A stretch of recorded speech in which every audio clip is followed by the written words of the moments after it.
What happens when a respected political debate show suddenly feels like a tabloid talk show? When viewers tune in expecting answers, but get an ambush instead. That is exactly the accusation now engulfing the BBC's Question Time. A moment meant to spark discussion has instead ignited a full-blown credibility crisis.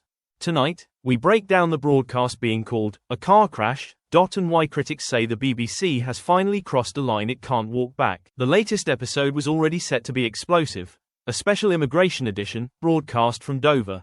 A panel known for strong views, Migration Minister Mike Tapp, Kieran Mullen, Daisy Cooper, Zach Polanski, and Reform UK's Zia Yusuf. But the shock came moments before air. Fiona Bruce announced that illegal immigrants had been invited into the audience, explaining they were included because everyone is talking about people like you. What she didn't say, until Yusuf revealed it later, was that the panel had not been briefed. In fact, Yusuf says he learned of the change 5 minutes before going live. For anyone familiar with live television, this was unthinkable. Producers tightly plan every second. Guests get thorough briefings to avoid chaos, but not this time. Instead, the panelists walked into a situation designed to provoke confrontation, and it worked. One migrant read from his phone, arguing why the UK must stay in the ECHR. Another discussed why he would never return to Iran.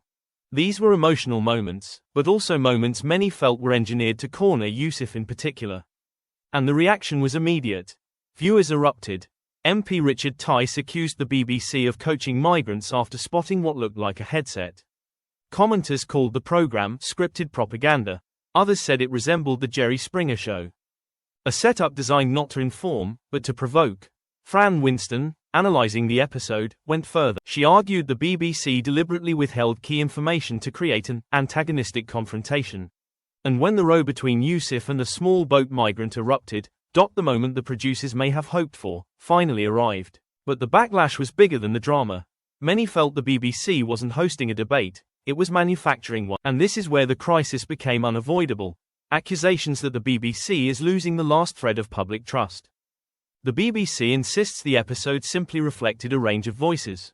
But critics argue that transparency was absent, preparation was sabotaged, and credibility was sacrificed. And in the shadow of the recent Panorama scandal, when the BBC was accused of misleading editing involving a Donald Trump speech, this latest controversy cuts even deeper. Tonight, one question hangs over the national broadcaster. Did Question Time create a debate, or choreograph a spectacle? Because if this was an ambush, then the BBC hasn't just lost control of a program, it may have lost the trust of its viewers.